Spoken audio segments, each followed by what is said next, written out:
pessoal, agora a gente vai falar das deportações do sul, tá? A gente já mostrou o do Reino do Norte, agora a gente vai falar do sul. 2 Reis 24, verso 1 diz assim: Nos seus dias subiu Nabucodonosor, rei de Babilônia, e Jeoiaquim ficou 3 anos seu servo. Depois se virou e se rebelou contra ele. Aqui Nabucodonosor já estava dominando Israel, tá? Isso por volta de 604, 605 a.C. Deportações do sul. Em Jeremias 52, verso 28, diz assim: Este é o povo que Nabucodonosor levou cativo no 7º ano. 3.023 judeus. Aqui a gente está falando de 597 antes de Cristo. E o verso 29. E no ano 18º de Nabucodonosor, ele levou cativas de Jerusalém 832 pessoas. Isso já vai ser no ano 586 a.C. E no ano 23 de Nabucodonosor, Nebuzaradã, capitão da guarda, levou cativas dos judeus 745 pessoas. Todas as pessoas foram 4.600. E aqui já é 582 a.C. Aí a gente tem esse oráculo de Jeremias 52, verso 12, diz assim: No 5º mês, no 10º dia do mês, que era o 19º ano do rei Nabucodonosor, rei de Babilônia, Nebuzaradã, capitão da guarda, que assistia na presença do rei de Babilônia, veio a Jerusalém e queimou a casa do Senhor e a casa do rei, e também a todas as casas de Jerusalém, e a todas as casas dos grandes ele as incendiou. E todo o exército dos caldeus que estava com o capitão da guarda derrubou a todos os muros em redor de Jerusalém. Isso daqui já é em 587 a.C. O incêndio e destruição do templo. Tá? Bem, agora, vamos falar um pouquinho. Jeremias, lembrando que ele profetizou entre 626 a 587. Tem a questão da maldição de Jeconias, tá? Que muita gente inclusive faz doutrina nisso daí.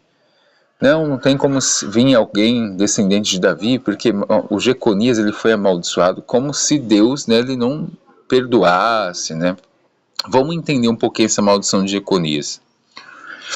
O texto é de Jeremias 22, verso 18, diz assim: Portanto, assim diz o Senhor, acerca de Jeoiaquim, filho de Josias, rei de Judá: Não lamentarão dizendo, ai meu irmão, ou ai minha irmã, nem o lamentarão dizendo, ai Senhor, ou ai sua majestade. Com a sepultura de jumento será sepultado, sendo arrastado e lançado fora das portas de Jerusalém. Sobe ao Líbano e clama, e levanta a tua voz em Bazã, e clama desde Abarim, porque são destruídos todos os teus namorados. Falei contigo no tempo da tua prosperidade, mas tu disseste, não escutarei. Este tem sido o teu caminho, desde a tua mocidade, o não obedeceres a minha voz. O vento apacentará todos os teus pastores, e os teus namorados irão para o cativeiro. Certamente então te confundirás. E tu que habitas no Líbano, aninhada nos cedros, como has de gemer quando te vierem as dores, usais como da que está de parto. Vivo eu, diz o Senhor, ainda que Conias, filho de Jeoaquim, rei de Judá, fosse o anel do selo da minha mão direita, contudo eu dali te arrancaria, e te entregaria na mão dos que procuram tirar-te a vida, e na mão daqueles diante dos quais tu temes, a saber, na mão de Nabucodonosor, rei de Babilônia, e na mão dos caldeus. A ti e a tua mãe que te deu a luz, lançar-vos-ei para uma terra estranha, em que não nasceste, e ali morrereis. Mas a terra para a qual eles almejam voltar, para lá não voltarão. E este homem, Conias, Algum vaso desprezado e quebrado, um vaso de que ninguém se agrada? Por que razão foram ele e a sua linhagem arremessados e arrojados para uma terra que não conhecem? Ó terra, terra, terra, ouve a palavra do Senhor. Assim diz o Senhor: escrevei que este homem fica sem filhos, homem que não prosperará nos seus dias, pois nenhum de sua linhagem prosperará para sentar-se sobre o trono de Davi e reinar daqui em diante em Judá. Porém, pessoal, a gente vai ver essa maldição sendo quebrada já em Jeremias 23. Verso 5 diz assim: Eis que vem dias, diz o Senhor, em que levantarei a Davi um renovo justo.